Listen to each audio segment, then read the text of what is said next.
Kia ora e te iwi and welcome to The Chew. Coming at you from the Pūrākau studio at Te Atamira, Queenstown, New Zealand.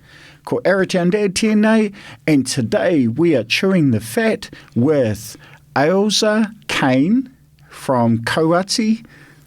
Kia ora, Ailsa. Kia ora. So now to kick things off, what I'll ask you to do is just to introduce yourself and then talk about where you come from. Sounds great. Let's go. Let's go.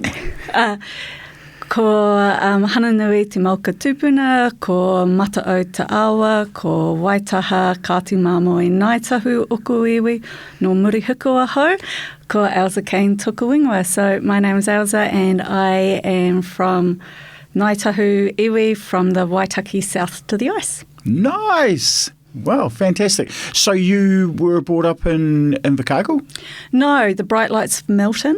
Milton! Yeah, I was. Ah, well. So I grew up in Milton in South Otago and was there until I went to Otago Uni and then left and headed up north. But yeah, I grew up in Milton. Wow. And so Milton, what's the population in Milton? Will it be like a couple of thousand?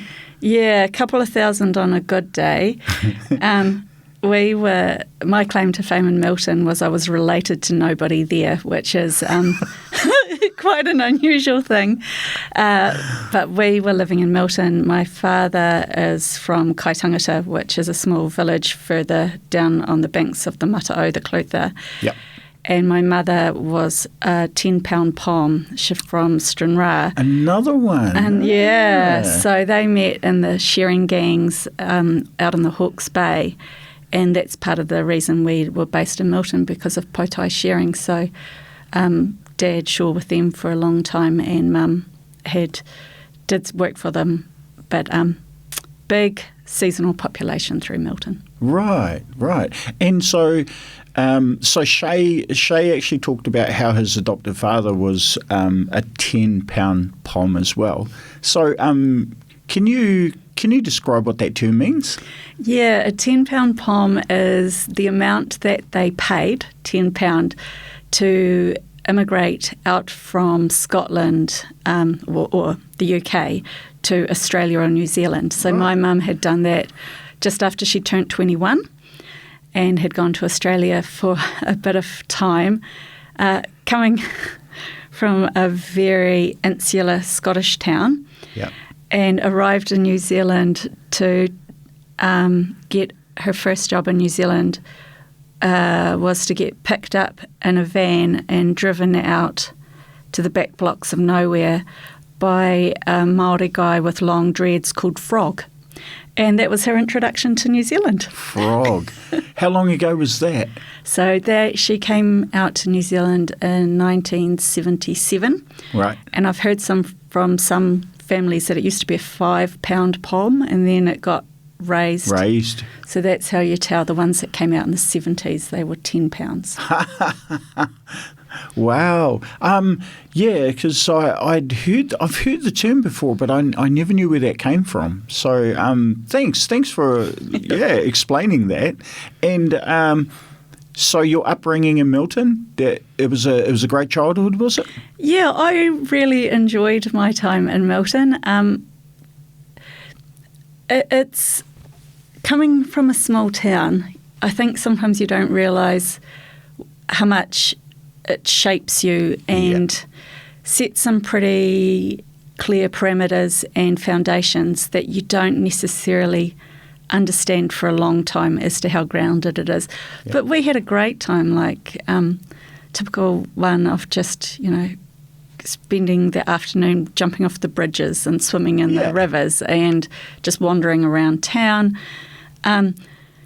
We were 40 minutes out of Dunedin, so I guess we got some of the city life.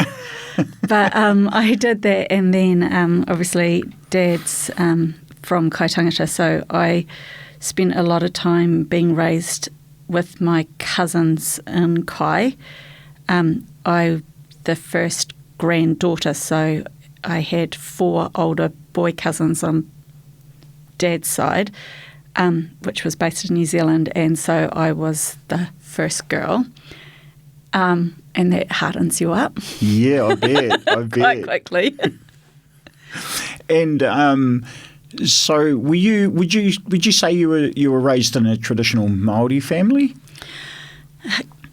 They wouldn't.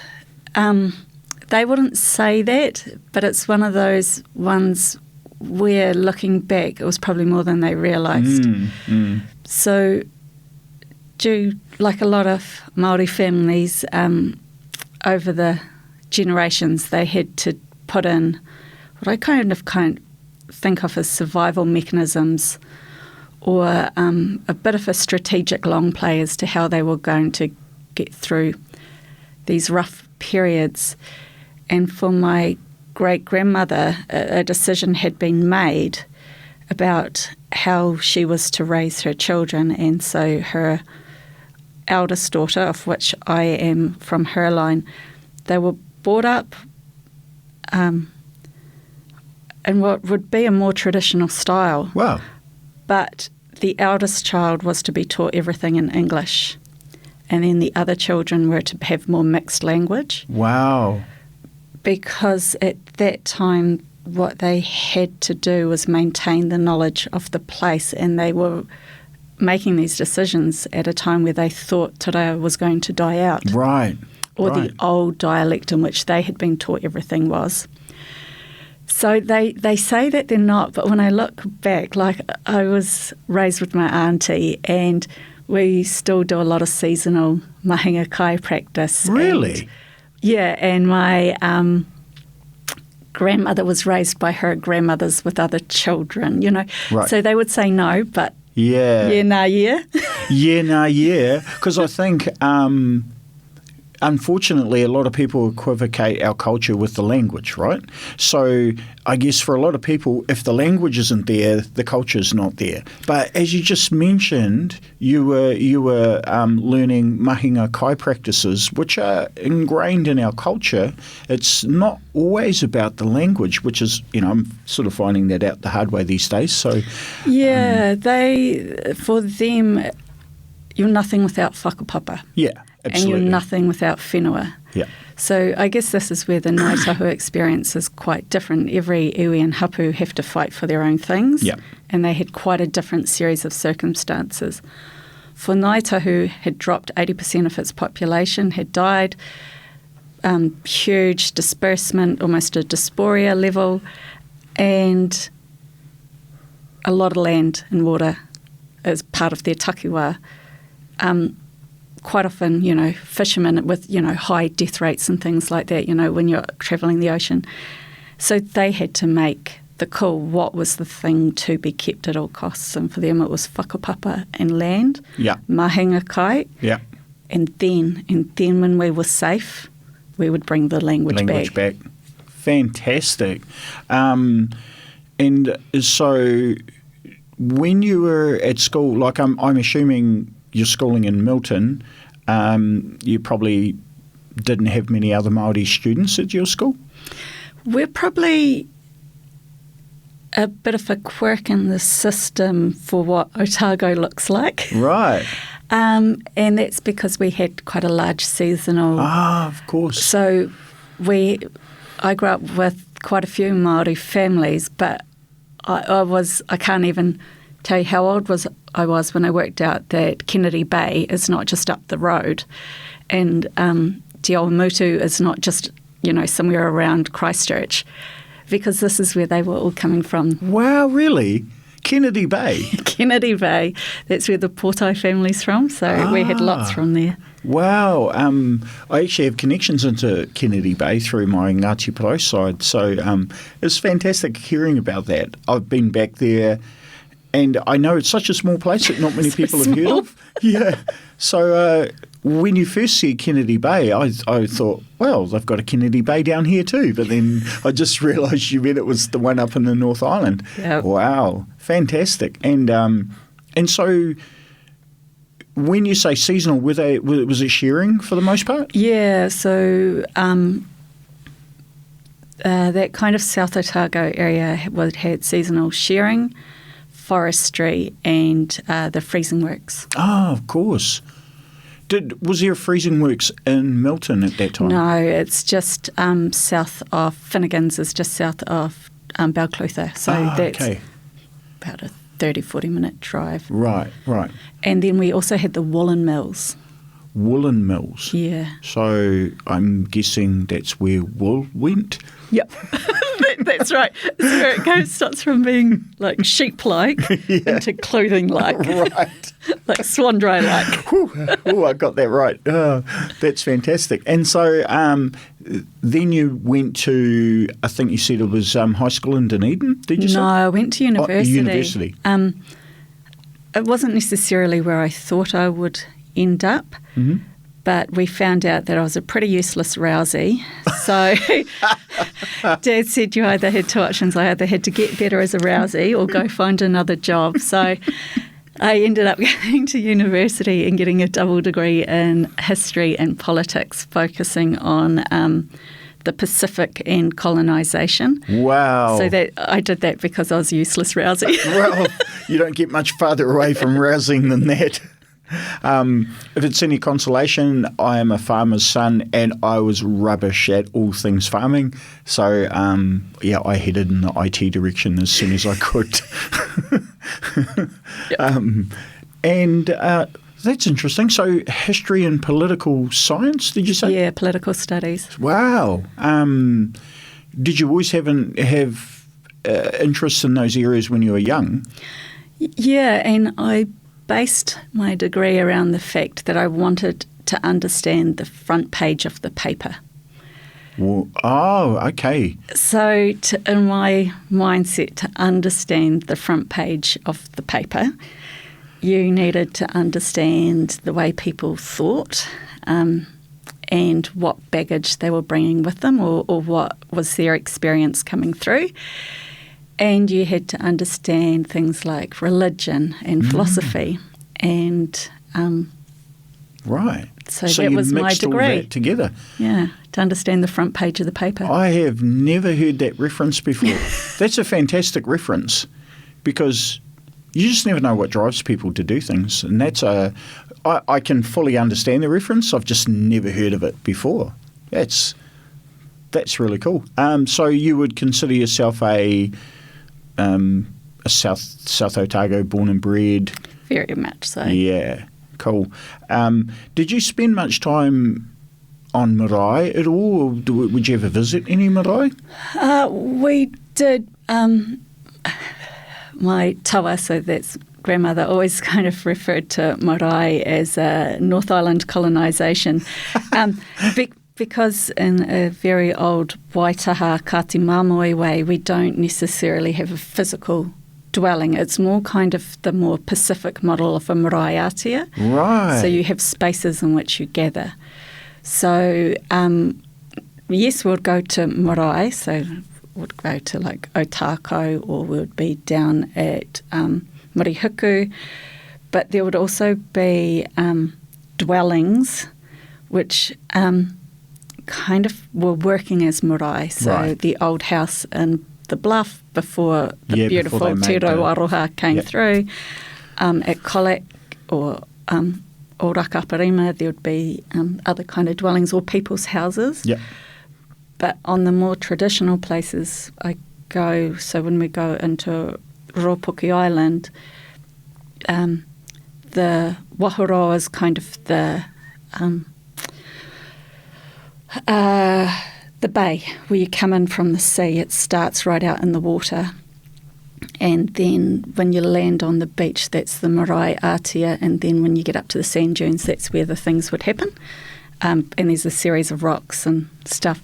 So it's quite a old Pacific style would be what we were growing up in. Again, there's this notion of what Māori is, but remembering that it's so different. Absolutely.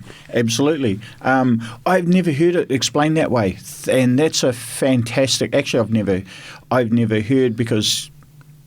Well, call me colonised, but, I sort of grew up quite heavily around the marae setting. But, of course, if there's one thing I've learned in my journey of through Te Reo, into Te Ao Māori, it's that every iwi has its own way of doing everything. And so, there's not one way to do. There's not one way to be Māori. Like every area you go, there's subtly different ways of doing things.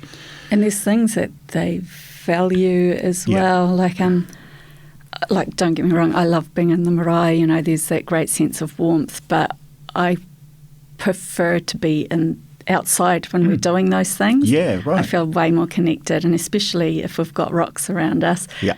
I think that's sometimes the easiest way to tell someone from south of the Waitaki is they're always looking for rocks. Right. So, it is a very different way. So I guess this Yena year, when I was being raised, there was this pan-Māori notion of what being Māori is. Right. And I think what I'm loving seeing over my time of awareness and growth, and I can't wait to see for the kids, is that the complexity of what Māori is will be, people be more confident that it's not the same or this one thing. Yeah. Because, after 800 years and a lot of distance, Iwi and Hapu were doing things quite differently. Yeah. For their own reasons. Yeah. And when you've got a low population base that's semi-nomadic, running a marae is, it's blimmin' hard work. Yeah, of course. So you have a different system. Fantastic. I love that.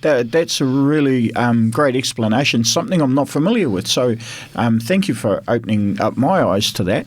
Now, getting back to your business itself, so I understand your business is Kauati? That's right. Yeah. So can you tell us a little bit about what your business does? So we're named in recognition of Haki Tukura, who I'm a huge groupie of. So Haki Tukura, when she did her swim across Whakatupu Waimaori, had learnt where others had failed, and she'd been watching and trying to work out a system, recognising how cold that water is, and it's a one-way swim. And to get back is very treacherous. Mm-hmm. So she took with her a Kauati, a fire stick. Right. And I've always thought that was a great idea of sparking ideas. And innovation is sometimes the most simple and effective thing. Yeah. And so when I started Kauati back in 2015, I was just really drawn to that, sparking ideas, lighting a pathway, showing people how to do it, or giving them options on a place to get to. Right. But I was also noticing a lot of the work we were doing, we were seeing awesome things that whānau were doing, and nobody was kind of shining a light on them. Right. And it was really frustrating. I'm like, these guys are doing awesome stuff and then they're just getting run over. But anyway, parking that to the side. So that's where the name Kauati comes from. And then once I had picked that, one of the kuia said to me, "Oh, did you pick that from the island you used to go mutton birding on?" And I went, "No." Just like, "Oh, the older name," so the island I used to go is called Papatea. The older name is Te Kauati or Tamatea. So Tamatea, when he had come through, had got his fire sticks from there. Wow. So it was serendipitous. That is serendipitous. That's just too coincidental, really. So once she had told me that, I'm like, right, you've got it. This is cemented. So what we do is policy and research. It's more te taiao based, so environmental, cultural heritage, and it's all about how both nature and culture. So in a Western notion, nature and culture have been split. Yep. But of course, in an Indigenous way of the world, they're one. Yeah. You can't they play off each other. Yep. So that's what we focus on. So we do policy and research in that way, and over the course of the 8 years that we've been going, a lot of our work is bridge building for treaty partners. So letting the treaty partners be them, and let someone like us who understands what they both need to do the running in between Right. So they hold their mana, and then we're the little minions building things as they go. Kind of like the little guys from Fraggle Rock. Yeah, that's us. Oh, right. Like the lemmings or... no, you're not like that at all anyway. So you spoke about how it started out. So how's your business going at the moment? Yeah, so it started out like many people do. I had been working in local government and central government for a long time. We had come home with 2 young kids and ended up in Invercargill, and then we decided that Queenstown was the right fit for our family, but I didn't like any of the work here. Right. I didn't like necessarily what I could do. So it forced me to start a company, something I never, ever, ever thought I'd do. And so for the first 5 years, it was just me fitting around the kids, paying a mortgage, getting work. Awesome mahi. My kind of thing was, if I have to be away from the family unit and put stress on myself, I better enjoy what I'm doing. Yeah, of course. And I was getting awesome stuff, and I really thought it was going to add value to my children's life in the future. So I thought, right, that's it. We'll keep doing it. And then about 3 years ago, the kids were a bit older. We settled down. We had finally got a house in Queenstown. All those things. Yay! Yay! And so I got joint. Danelle came and joined with me, and we were a 2-woman band, and then we've started to grow. So we're about 6 Wow. now, and we won't get too much bigger. The work that we do is quite specialised, and a lot of it is on your temperament as well as your skills. Yeah. So, yeah, well, that would be us for a while, Awesome. But we're happy. Oh, fantastic! So, shout out to Donnell. It's good to hear your story, Donnell. We've sort of met along the way in our language journey. Same with Gladys Henderson. Yep. So, shout out to you as well, Gladys. So what? Obviously, you've spoken about the enjoyment of what you do. It's sort of obviously it's a passion. You enjoy what you do. What are the main challenges that you face with your business?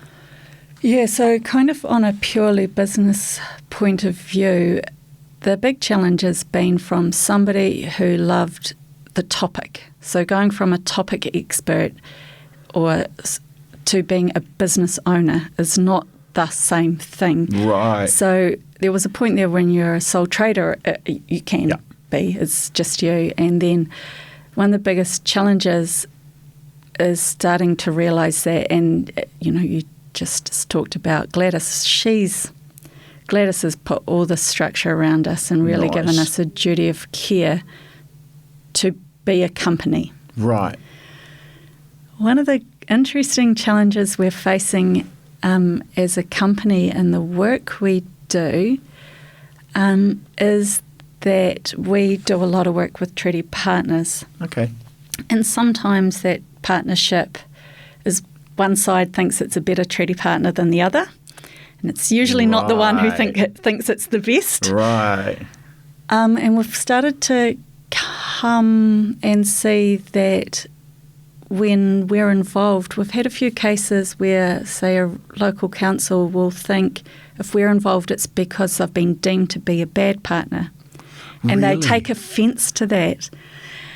And this is a very new challenge to us. We didn't even see this one coming, when in actual fact, usually what it is, the great challenge is that iwi and hapu have kind of deemed this council ready to go to the next level. Let's push this relationship. Right. And that in itself is a beautiful challenge, but it's been interesting as these fragile relationships are finally tested. So it's one thing to have a relationship, it's another thing to put a bit of pressure on it. The more times you do that, of course, the stronger and more complex your relationship comes. Right. But that's been a big challenge for us, that one treaty partner thinks is slightly insulted if we turn up when that is not the case. That's a good way to put it, because really it's more that the iwi have deemed that they're worthy of taking that next step. So, of course, they end up being like a white belt, if you want to compare it to martial arts. They become the white belt, which I guess in their realm they're probably used to being a black belt in what they do. Very much so. That's fantastic. It's a good way to switch the comms around, to tell that story, to say, hey, you're actually been given an opportunity to grow into something that not many others do because we deem you worthy. Yeah, it's worth and I mean, that could be 10 years in the making, and it could be a couple of key staff. It could be coming hot off a project that worked. It's a unique set of circumstances that allow these opportunities come through.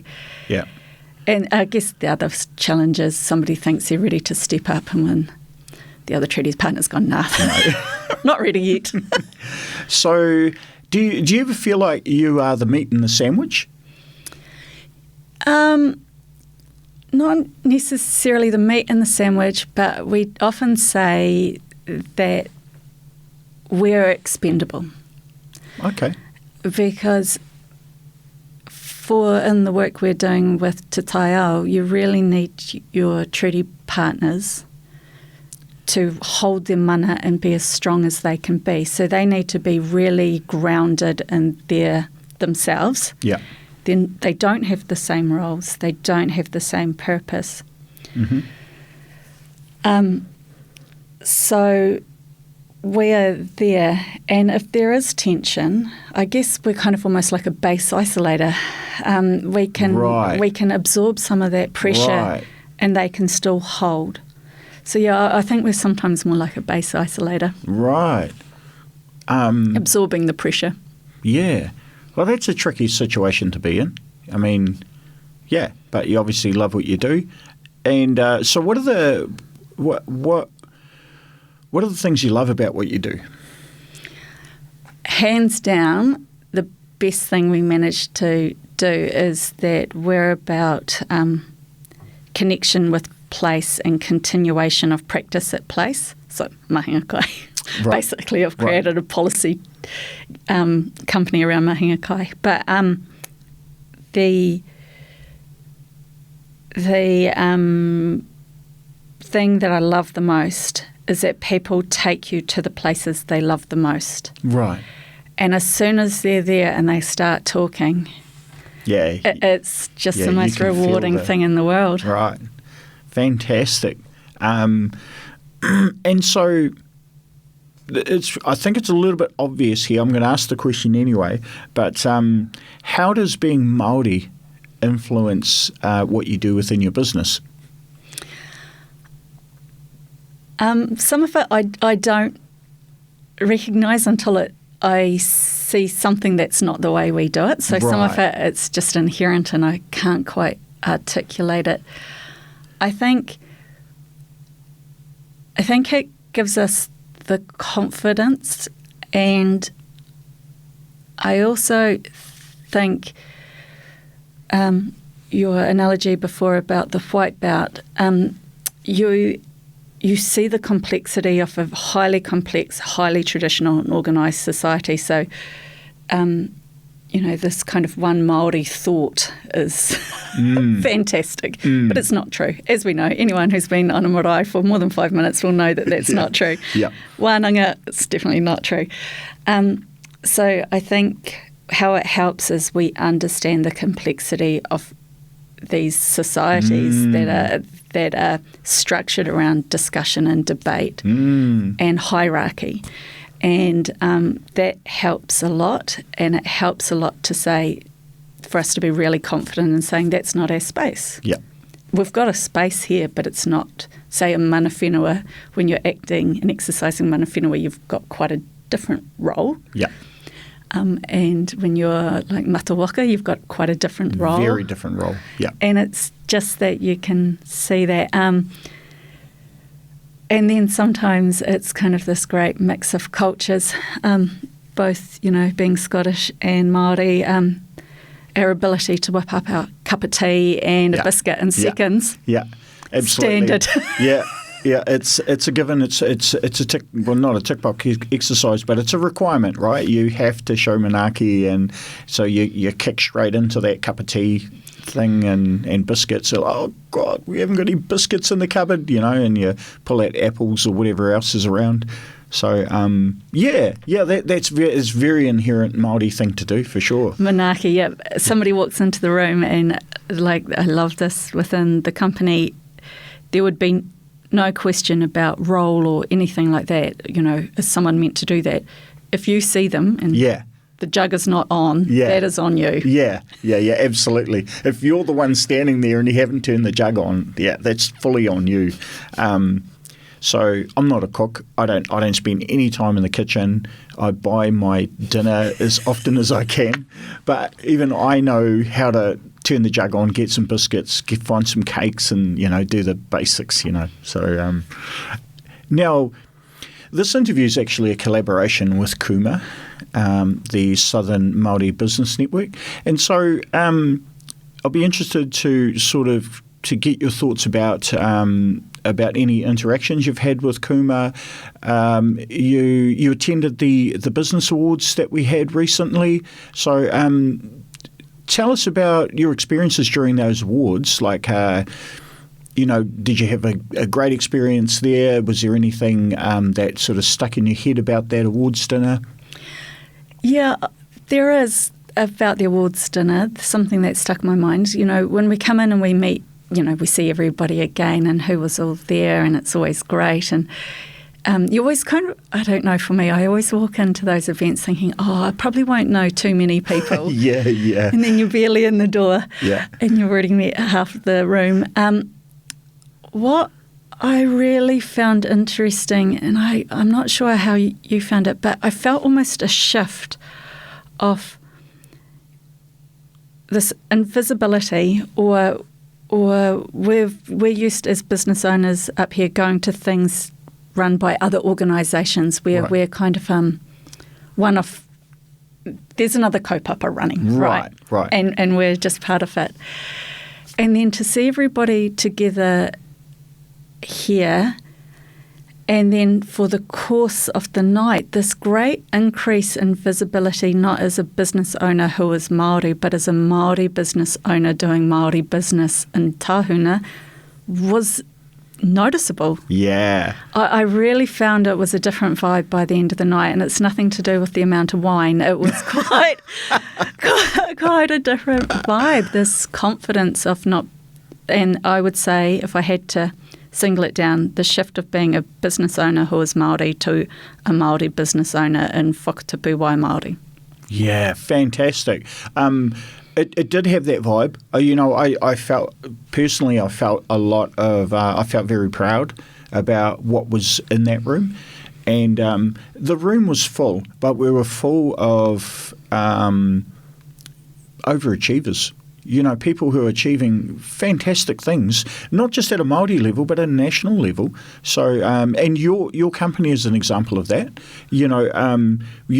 So at that awards ceremony, you won the He Tohu Ngā Taonga Tuku Iho Award. Yes. That was fantastic. I was so thrilled. Yeah. I mean, that's just amazing. But more recently, your company has also won another award, the MWDI Te Waipounami Regional Award as well. That's right. We did. We won that this year, following the win last year from Check-In, which went quietly. It was a bit quiet, that one, so it was nice for Whakatapu Waimaori to turn up again this year. Nice. So yeah, we won that. And so how are you using those wins to, is that recognition helping you in any way, or are you using it in any way? Yeah, in some ways I feel like we're not making the most of it. Yeah. And that's definitely playing on my mind. And especially for the Māori Women's Development Award, I didn't know what to make of that, to be quite blunt. And then it's one of these fantastic things about how you grow from those who have been before you. Yeah. came home on the plane on the Saturday back from the awards dinner, and to have a karanga as you come into the airport. Wow. And it just all of a sudden, and then there were a couple of young girls there, and I was just like, hang on, this has finally just dawned on me what's happened. Yes, absolutely. And Maria was there, who had won last year, and it was just special. And it was, for me, it was more, it really felt special because she was there, because she had come home to nothing. Like Right. we hadn't recognised her. Right. But I could also see the both of us going, right, next time somebody will be stepping this up, and I can't wait to see how that grows. We'll all be on we'll be on alert and ready to go for when the next woman from here gets it. Nice. So, Fantastic. Yeah. I don't know. I think it'd be interesting. Māori businesses have this great dilemma of trying to keep the humility and just keep doing the mahi and not necessarily knowing how to utilise this. I'm definitely finding this.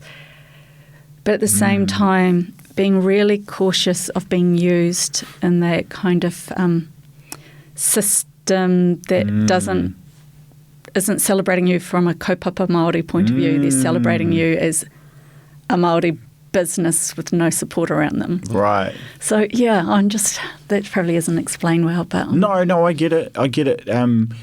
It's different to be celebrated by Māori within Māori than it is to be celebrated as a Māori within a larger kaupapa thing. Completely.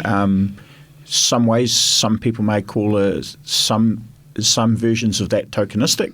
Yep. And it's like great, we ticked the Māori box, we're good, So do you find more and more non-Māori organisations that you integrate with are doing that genuinely, or is it still hard to inform them on how to do things properly? I'm seeing this great loop around where people other companies storm off and do it in a very direct way, and then they kind of come around. And I say that from an example. So I had a hui, and there was some quite senior iwi leaders in there, and a company, and in such a rush to demonstrate their increase of their te reo, she opened the hui and went straight to the karakia. Oh, right. And the room just went quiet, because usually what would happen, of course, was you would ask, your senior men especially, Koro, would you like to do this? And when he goes, oh, no, it's all right, you do it, bub. You go, oh, okay. Yeah, okay then. Yeah. But so quick was she to do it, and she didn't realise what a huge insult it was and the room never really got over it. Right. So I use that as an example of someone so keen to grow. Yeah. And I think somebody had a word to her later on, and then just really it was beautiful to watch that group kind of consolidate and start to build. That it doesn't necessarily mean showing by saying. Sometimes it's just by doing. Yeah, yeah. Fantastic. And so have you had much to do directly with KUMA within your business itself?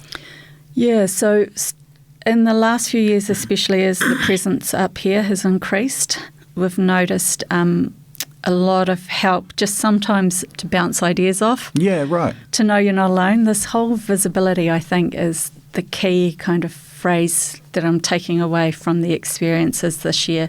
To know what it is to be visible, standing at your own point of strength. Yeah. And sometimes, it's the subtle things like KUMA just checking in on you. Yeah. Are you okay? Yeah. Right, this is coming up, this is how it's going to be. So forewarning you what the next steps could be, or encouraging you to take the challenge. And that's where I found KUMA's been great. And finding we've got a network, so us deliberately working with people who are active in KUMA and saying to them, we're coming to you because we've seen you support KUMA over the years. Fantastic. And just that network building. That's great. That's a great little story. So there are a few Māori businesses in this region, and so I'd like to get your thoughts about what are those unique aspects of being Māori that we bring to that business realm.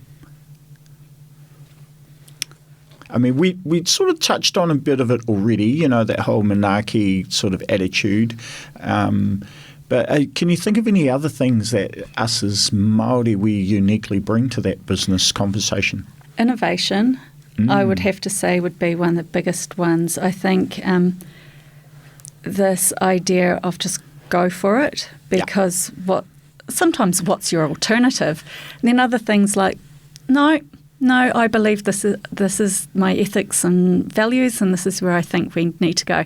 Yep. So I think that's huge. And then the other one is longevity. But the controversial one I'd bring up, and I'm more than happy to, is nepotism. Yes. Ah, yes. Years ago. We have a real problem with that.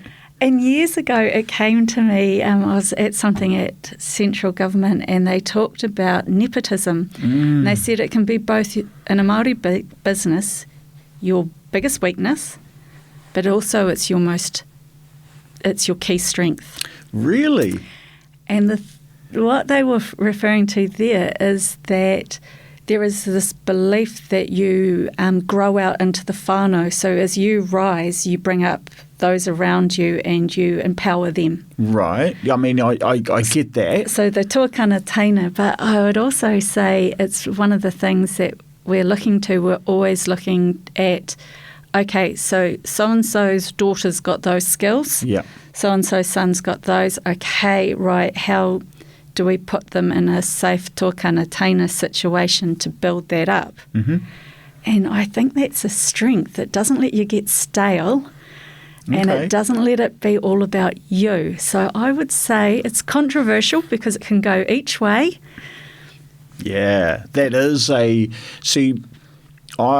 not going to say where in my life I experience it or see it, but I see it far too often. I find it more negative than positive because it just seems to be the same people within the same families getting the same good treatment. And what about the rest of us type of situation? Which is, I would say, a very short-term model. It's definitely not an intergenerational model. And so if we're looking to those intergenerational models, it's like nepotism and the fact that it's like your not necessarily just your immediate family, but that broader whānau and your kind of hapu,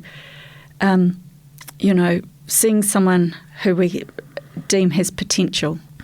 Yeah, anyone from any hapu. Yep, but absolutely. Making sure their hapu's got their support. So it's a two-way as a business. So as a business, we're looking to support them. If they've got that hapu support or that whānau support, we can leverage off that and play it up. And that's where I think sometimes nepotism is a... Yeah, it's a two-way street. It is. It's good. Like, I love this talk. I love this chat because by and large, any time I hear the word nepotism, it's always in a negative sort of taking the negative viewpoint of it.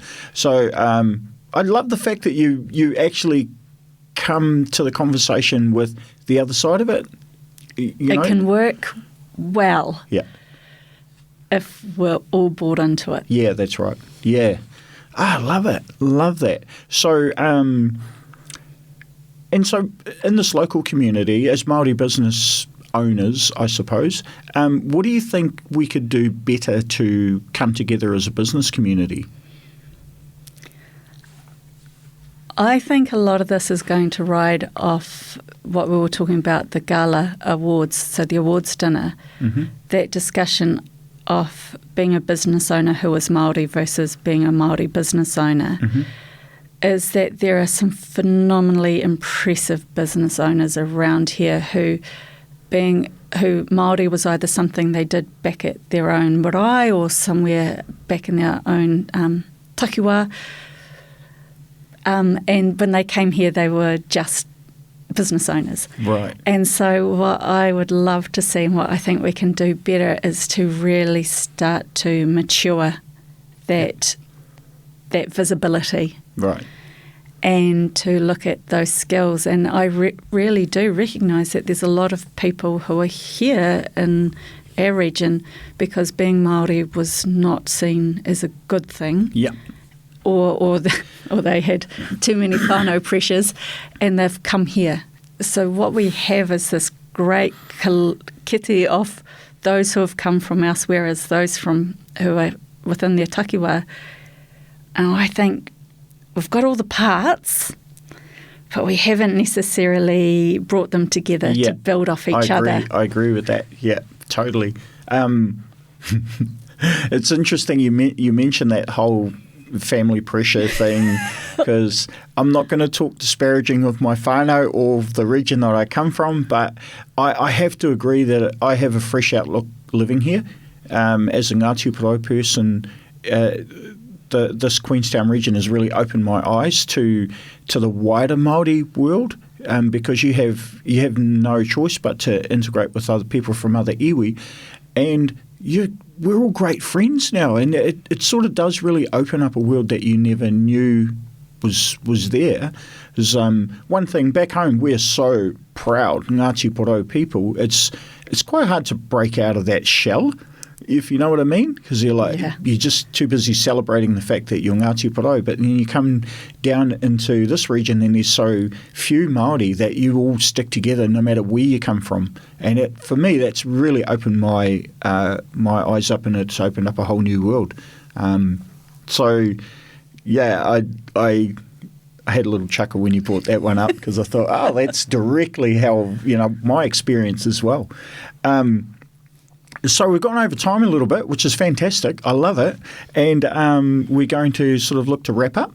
So I have a question, and it's okay if it takes you a little while to answer. It's just a one-off quick-fire question. Right. And so I'd like to ask, if you could go back in time, what advice would you give to your 18-year-old self? Be confident in what you're bringing to the conversation. And I say that from a girl who grew up in Milton, who was in 10, 15 years on before I realised that how much strength I had brought from that time. Right. So instead of regarding a small town as to your detriment, yes, so it's going to give you so much strength to go forward. Yeah. And you'll have a degree of empathy that others don't necessarily have. So be confident in it. Fantastic. Now, just a side question, follow-up to that. Did you ever feel like, oh, God, I've got to get out of this place when you were maybe, coming into your 20s or finishing high school? Did you ever feel about Milton like, oh God, I've got to get out of that little place, I need to go out and see the world and I'm never coming back? Any of that kind of? Definitely had that, but my favourite quote is, everybody knows someone from Milton, and the reason being is it's this great feeder place where people do leave, and sometimes we're not too good at talking to the generations coming after us, what that enabled us to do. Yeah, right. So being in that town gave us skills that we've taken to the world. Cool. But there is this encouragement that it is a feeder town and that we're children of the world. Right. But I stand by the fact that I always do this test when I'm debating or doing my policy work about, would I win an argument at the Milton pub if I was running this question? And I love it because in a rural town there's a lot of articulate people. They mightn't be able to write it, but man, they can orally smash you in seconds. Yes. And you just never know who's in the room. No, you never know. You just can't take people at face value. It's something I've certainly learned in my life.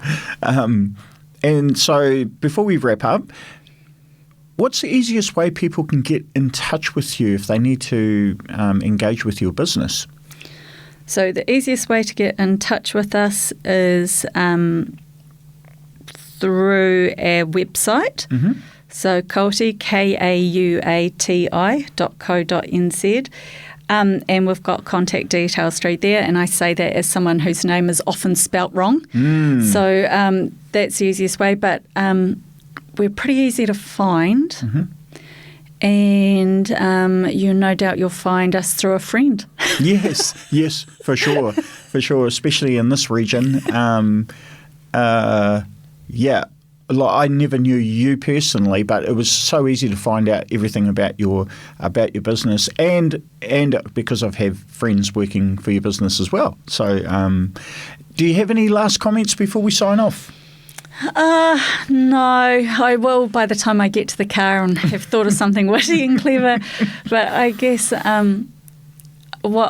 just your question about, everyone's had a journey to get to whakatapu wai Māori, and I think that is our true strength here. We've all journeyed from somewhere to be here. Yeah. And even if you were born here, you've had a journey to come home, and it's bringing that strength to what we do. Fantastic. Nō reira, e mihi atu nei ki a koe e te maraikura o Ngai Tahu Ngāti Māmoe Waitaha. Thank you so much. This has been a fantastic, probably my favourite so far. It's just the depth of Māori kōrero that we've gotten into. So I really appreciate you coming in today and having a chat with me. So e te iwi, if you have any comments, if you have any questions for Ailsa, put them in the comments below, and remember to like and subscribe to the channel, and we'll see you on the next episode of The Chew. Mā te wā. Mā te wā.